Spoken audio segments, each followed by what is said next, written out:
Good morning students. हमारा chapter चल रहा है फोर्थ चैप्टर रिटायरमेंट और डेथ ऑफ ए पार्टनर। आपने पहले 15 इलस्ट्रेशंस को रीड कर लिया होगा और हाथों से सॉल्व भी कर लिया होगा। अब मैं आगे चल रहा हूँ आपको इस टॉपिक का नेक्स्ट पार्ट करवाने के लिए। देखिएगा, कहता है कि सबसे पहला टॉपिक है कि what is the difference between sacrifice ratio and gaining ratio. देखिए, सैक्रिफाइस रेशो आपने एडमिशन ऑफ ए पार्टनर के टाइम पे किया था कि जब एक नया पार्टनर एडमिट होता है तो जो पुराने पार्टनर्स होते हैं वो अपने प्रॉफिट का कुछ पार्ट न्यू पार्टनर के लिए सैक्रिफाइस करते हैं। और इसमें आपने सैक्रिफाइस रेशो का फॉर्मूला पढ़ा था, ओल्ड रेशो माइनस के न्यू रेशो। जो हमारा अब नेक्स्ट टॉपिक है उसका नाम है गेनिंग रेशो, जो कि आपने अभी पीछे निकाला था। गेनिंग रेशो का फॉर्मूला आपने पढ़ा था न्यू रेशो माइनस के ओल्ड रेशो। कहता है सैक्रिफाइस रेशो निकाला क्यों जाता है और गेनिंग रेशो निकाला क्यों जाता है। सैक्रिफाइस रेशो इसलिए निकाला जाता है क्योंकि जब पहले से ही वर्किंग जो पार्टनर हैं एक नए पार्टनर के एडमिट होने पर अपने प्रॉफिट का कुछ पार्ट जो न्यू पार्टनर एडमिट होते हैं उसके साथ शेयर करते हैं, और जितना प्रॉफिट वो अपने न्यू पार्टनर को देते हैं, क्लियर है, उसी रेशो के अंदर ही वो जो नया पार्टनर आता है उससे गुडविल का शेयर लेते हैं। क्योंकि जो पुराने पार्टनर्स होते हैं वो बहुत लंबे समय से काम कर रहे होते हैं और उन्होंने फर्म की कोई ना कोई गुडविल तो बनाई होती है, इसीलिए वो नए पार्टनर से गुडविल का शेयर लेते हैं। और यही सेम गेनिंग रेशो के अंदर आपको पता है, जब कोई पार्टनर रिटायर हो जाता है या किसी पार्टनर की डेथ हो जाती है तो उस समय गेनिंग रेशो निकाला जाता है। तो जो पार्टनर हमारे साथ बहुत लंबे समय से काम कर रहा था वो फर्म को छोड़ करके जा रहा है या डेथ हो गई है, तो हमें या तो उसको या उसके किसी फैमिली मेंबर को हमें क्या करना पड़ेगा, जो गुडविल का पार्ट था उसे देना पड़ेगा। और ये उसी रेशो में दिया जाता है जितना पहले हम क्या करते थे जैसे एडमिशन के समय में प्रॉफिट हम लोग उसको देते थे तो गुडविल लेते थे, और गेनिंग रेशियो के समय हम लोग प्रॉफिट उसे जो देंगे, ठीक है, उसी शेयर के बदले, मतलब अब उसका जो प्रॉफिट होगा वो हम लोग शेयर करेंगे। अब हमारे को उस पार्टनर को नहीं देना है, वो प्रॉफिट हम लोग लेंगे, तो हमें क्या करना पड़ेगा, उन्हें उसी रेशो के अंदर गुडविल देनी पड़ती है। इन शॉर्ट सिंपल कहूँ, सैक्रिफाइस रेशो जब एक नया पार्टनर एडमिट होता है तो जो गुडविल लेकर के आता है वो सैक्रिफाइस रेशो में शेयर की जाती है, क्योंकि ओल्ड पार्टनर अपने प्रॉफिट को शेयर को सैक्रिफाइस करते हैं। और गेनिंग रेशो के समय पर जब एक रिटायर हो जाता है पार्टनर या डेथ हो जाती है तो जो फ्यूचर प्रॉफिट होता है क्या करेंगे, वो हम लोग लेंगे, तो उसी रेशो के अंदर हमारे को उसका प्रॉफिट के उसी प्रॉफिट के अंदर उसको गुडविल देनी पड़ती है। क्लियर? आ जाइए देखते हैं मीनिंग। कहता है it is the ratio which the old partner surrender A part of their share in favour of new partner. और गेनिंग रेशो कहता है it is the ratio in which the remaining partner acquire the outgoing partner share. Outgoing का मतलब जो retire हो रहा है या डेथ हो रहा है उसका फ्यूचर का जो प्रॉफिट का शेयर होगा वो लोग क्या करेंगे, अपने पास रखेंगे। कहता है व्हेन कैलकुलेटेड, आपको पता है जब एक न्यू पार्टनर एडमिट होता है और इसके अंदर जब किसी पार्टनर के रिटायर होता है या किसी की क्या होती है, डेथ होती है। नेक्स्ट बोलता है फॉर्मूला फॉर कैलकुलेशन। आपको पता है सैक्रिफाइस रेशो का formula old ratio minus new ratio होता है, और गेनिंग रेशो का formula new ratio minus old ratio होता है। पर्पज ऑफ कैलकुलेशन क्यों करते हैं ये मैंने आपको अभी समझाई थी शुरू में ही। New partner shares of goodwill is divided between the old partners in sacrifice ratio. नए पार्टनर की जो गुडविल लेकर के आता है वो पुराने पार्टनर इसी रेशो में सैक्रिफाइस करते हैं, क्योंकि वो अपने प्रॉफिट को नए पार्टनर को देते हैं।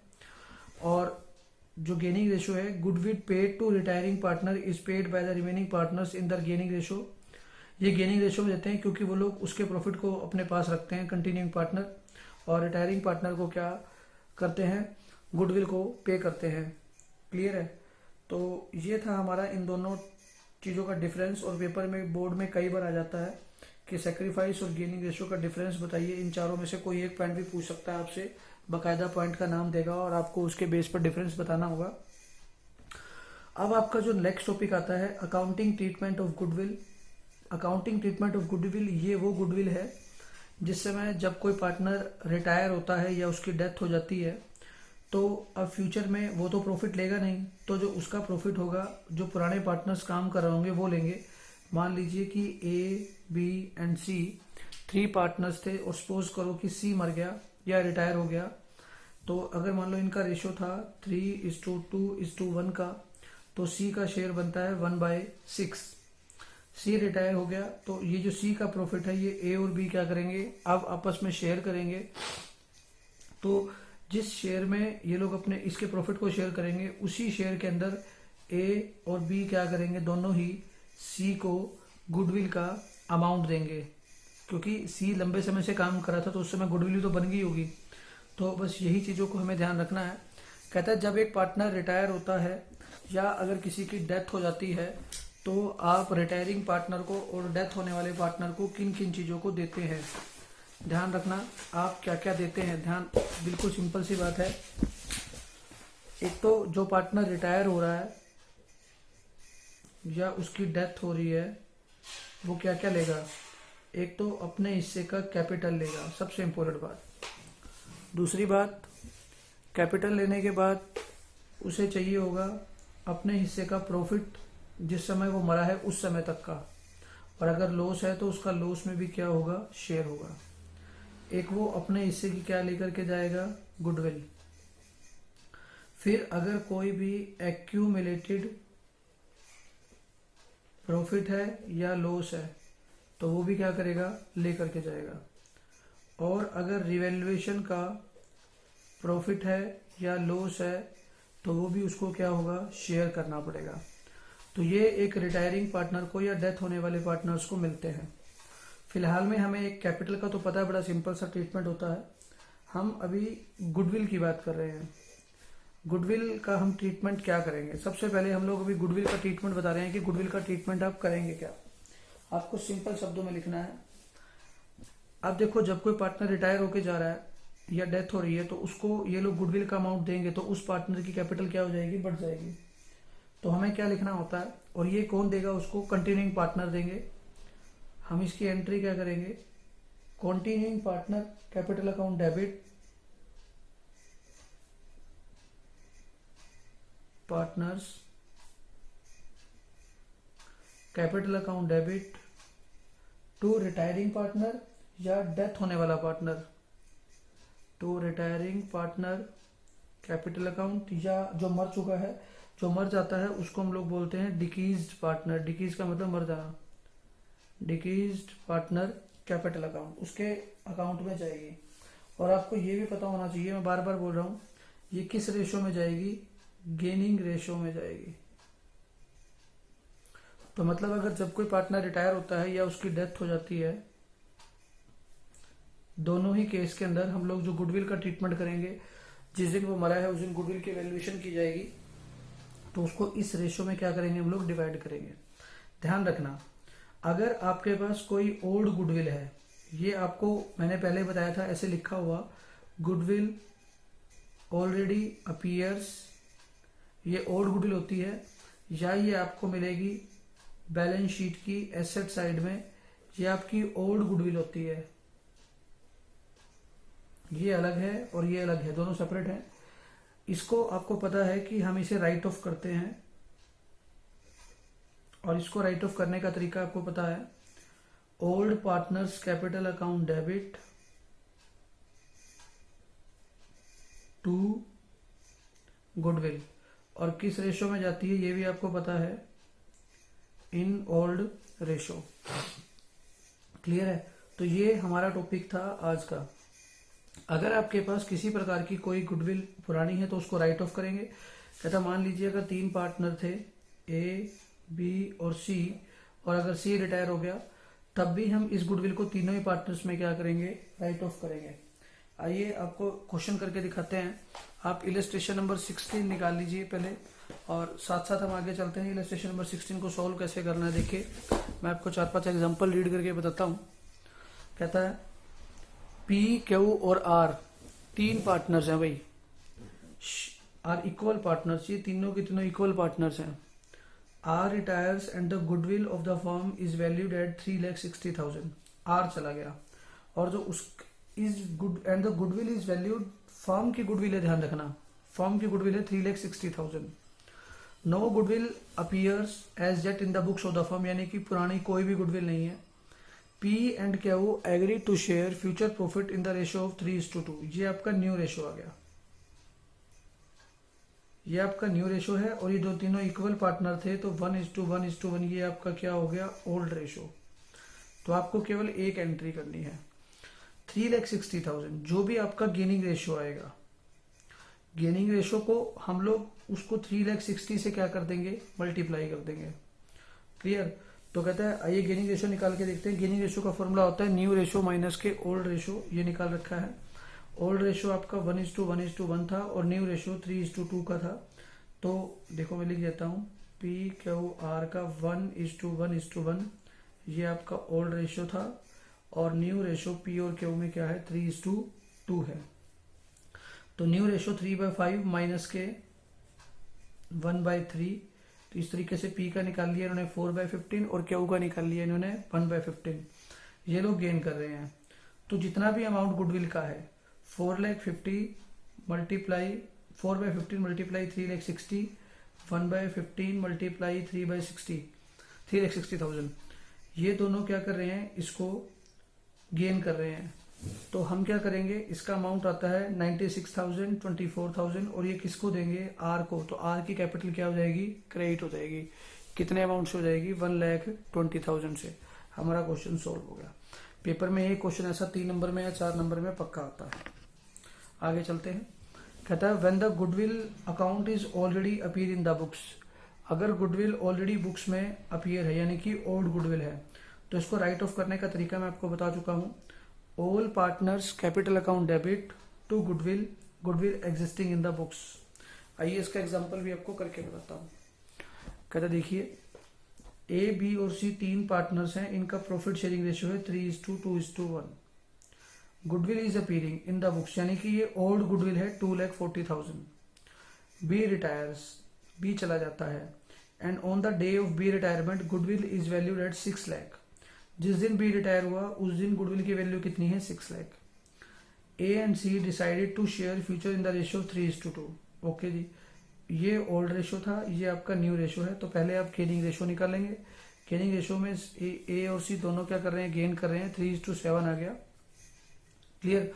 तो इसको आप निकालते कैसे हैं, 3/30 मल्टीप्लाई 6 लाख, ठीक है, और 7/30 मल्टीप्लाई 6 लाख। या आप चाहें तो ऐसे भी कर सकते हैं, ठीक है। और आपका जो ओल्ड गुडविल है वो था 2,40,000 का, उसे आपको क्या करना है, राइट ऑफ करना है। वो तीनों ही पार्टनर्स में राइट ऑफ होगा। और किस रेशियो में होगा, ओल्ड रेशियो में राइट ऑफ होगा। देखिए 2,40,000 को इन्होंने क्या कर रखा है, राइट ऑफ कर रखा है। तो इस तरह के क्वेश्चन अब आपके आगे आने वाले हैं। आगे चलता हूं, आपको एक क्वेश्चन और करा के बताता हूं। अब देखिए क्वेश्चन नंबर 20 कहता है A B C and D 4 partners हैं, इनका रेशियो है 3:4:3:2 यानी कि ओल्ड रेशियो है। On the retirement of C, C retire हो रहा है। द गुडविल वॉज वैल्यूड, उस दिन जिस दिन सी रिटायर हुआ उस दिन फर्म की गुडविल 6 लाख थी, ना कि कोई रिटायर हुआ जो उसकी। ए बी और सी डी ने डिसाइड किया फ्यूचर में इक्वली, तो नया रेशियो आ गया ए बी और डी का 1:1:1 और ए बी सी और डी का जो ओल्ड रेशियो था वो था 3:4:3:2। तो अब हम इसको क्या करेंगे, गेनिंग रेशियो के अंदर डिवाइड कर लेंगे। क्लियर। तो इस तरह के क्वेश्चन आपको क्या करना है, सॉल्व करने हैं। आगे आइए, एक क्वेश्चन आता है आपका इलस्ट्रेशन नंबर 22। ये आपको कैसे सॉल्व करना है। कहता है कवि, रवि, कुमार और गुरु 4 पार्टनर्स थे, इनका रेशियो दिया हुआ है 3:2:2:1। 1 तारीख को गुरु रिटायर हो गया and the new profit sharing ratio कवि, रवि और कुमार का 3:1:1 आ गया। यानी कि ओल्ड रेशियो भी है और न्यू रेशियो भी है। जिस दिन गुरु रिटायर हुआ उस दिन फर्म की गुडविल की वैल्यूएशन की गई 3,60,000। ये पूरी फर्म की गुडविल है। आपको जर्नल एंट्री पास करके बतानी है। आपने निकाला कवि गेन कर रहा है new ratio minus old ratio करके, रवि सेक्रीफाइस कर रहा है और कुमार भी सेक्रीफाइस कर रहा है। ध्यान करना, गेनिंग पार्टनर्स कैपिटल अकाउंट हमेशा आपने जो पीछे पढ़े हैं लगातार से देख सकते हैं। गेनिंग पार्टनर गेनिंग पार्टनर है यहाँ पी और क्यू, ये लगातार से डेबिट हुए हैं, आपने चेक करा है। गेनिंग पार्टनर डेबिट होता है और सेक्रीफाइसिंग पार्टनर हमेशा क्रेडिट होता है। ओके, तो यहाँ पर अब कवि ने तो क्या करा है, गेन कर रहा है, गेन कर रहा है, तो 3,60,000 का 9/40 इसको इस अमाउंट से डेबिट कर दिया जाएगा। आप देख सकते हैं 3,60,000 का 9/40 81,000 आ गया। रवि क्या कर रहा है, आप देख रहे हैं सेक्रीफाइस कर रहा है। सेक्रीफाइस तब करेगा जब आप न्यू माइनस ओल्ड करेंगे, तो आंसर अगर आपका माइनस में आता है तो उसको हम बोलते हैं कि वो सेक्रीफाइस कर रहा है। तो रवि को क्या करेंगे, 3,60,000 का 2/40 इतने अमाउंट से क्या कर दिया जाएगा, क्रेडिट कर दिया जाएगा। इसका मतलब ये है कि जब नया कोई पार्टनर रिटायर हुआ है और डेथ हुआ और जो नया रेशो कैलकुलेट किया गया है उसमें किसी और पार्टनर को भी क्या हो रहा है, नुकसान हो रहा है, यानी कि वो भी अपने प्रॉफिट का कुछ पार्ट कवि को देंगे। ठीक है, रवि भी कुछ पार्ट क्या कर रहा है, कवि को दे रहा है, और कुमार भी कुछ पार्ट क्या दे रहा है, कवि को दे रहा है, यानी कि कवि गेन कर रहा है। तो जितना कवि गेन करेगा उसे इतना ही अमाउंट गुडविल का किसे देना पड़ेगा, इन पार्टनर्स को पे करना पड़ेगा। तो कुमार की कैपिटल भी इंक्रीज हो गई और गुरु की कैपिटल भी क्या हो गई, इंक्रीज हो गई। आप क्वेश्चन में चेक कर सकते हैं।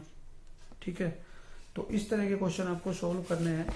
ऐसे करते हुए आप इलस्ट्रेशन नंबर 25 तक बड़े आसानी से कर सकते हैं। 25 तक करने के बाद आपका नेक्स्ट टॉपिक स्टार्ट हो जाएगा रिवैल्यूएशन अकाउंट का। रिवैल्यूएशन अकाउंट को आप पहले कर चुके हैं, इसमें कोई भी नई बात नहीं है, सिर्फ एक ही बात नई समझानी है। आपको ये पता है कि रिवैल्यूएशन अकाउंट, आप इस तरीके से रिवैल्यूएशन अकाउंट तैयार करते हैं। आपको ये भी मालूम है कि रिवैल्यूएशन की ये डेबिट साइड है और ये क्रेडिट साइड है। अगर किसी भी एसेट की वैल्यू इंक्रीज होती है तो आपके लिए फायदा है, तो आप उसे क्रेडिट साइड में लिखते हैं, by increase the value of asset. और अगर किसी भी एसेट की वैल्यू डिक्रीज होती है तो आपके लिए नुकसान होता है, आप लिखते हैं to decrease in the value of asset. यानी कि जब भी आपका लॉस होता है तो आप डेबिट साइड में लिखते हैं, और अगर आपका प्रॉफिट होता है तो आप क्रेडिट साइड में लिखते हैं। आपकी एसेट की वैल्यू अगर इंक्रीज हुई है तो आपका प्रॉफिट है, आप क्रेडिट में दिखाते हैं। इसी प्रकार अगर आपकी कोई भी लायबिलिटी डिक्रीज होती है, by decrease in the value of any liability, तो आपको फायदा होता है। और अगर किसी लायबिलिटी की वैल्यू इंक्रीज होती है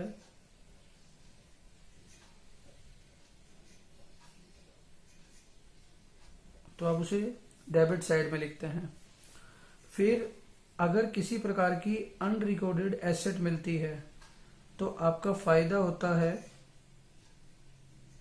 और आप उसे क्रेडिट साइड में दिखाते हैं। लेकिन अगर कोई अनरिकॉर्डेड लायबिलिटी आपको मिलती है तो आप उसे डेबिट साइड में शो करते हैं। बस जो डिफरेंस है वो अब आने वाला है। कहता है अगर मान लीजिए क्रेडिट साइड डेबिट साइड से ज्यादा है तो आपको फायदा होता है, तो जो आप प्रॉफिट ऑन रिवैल्यूएशन होता है वो आप जितने भी पार्टनर्स हैं इन ऑल पार्टनर्स या ओल्ड पार्टनर्स में डिवाइड करते हैं प्रॉफिट शेयरिंग रेशो में। क्लियर है? जो इससे पहले वाला था वो ओल्ड पार्टनर्स में करते थे, यहाँ पर आपको सभी पार्टनर्स में क्या करना है, शेयर करना होता है, चाहे प्रॉफिट है या लॉस है।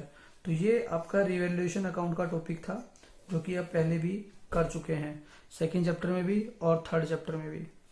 इसके बाद का जो नेक्स्ट टॉपिक है उसका नाम है एक्यूमुलेटेड प्रॉफिट एंड लॉसेज। ये भी आप सेकेंड और थर्ड चैप्टर में कर चुके हैं। देखिए एक्यूमुलेटेड प्रॉफिट और लॉसेज, अगर कोई पार्टनर रिटायर हो रहा है या डेथ हो रहा है तो इन सब ने मिलके कमाया था, तो ये प्रॉफिट भी सभी पार्टनर्स क्या करेंगे, अपने ओल्ड प्रॉफिट शेयरिंग रेशो में शेयर करेंगे। कहता मान लीजिए अगर आपके पास जनरल रिजर्व है रिजर्व फंड है, प्रॉफिट एंड लॉस का क्रेडिट बैलेंस है,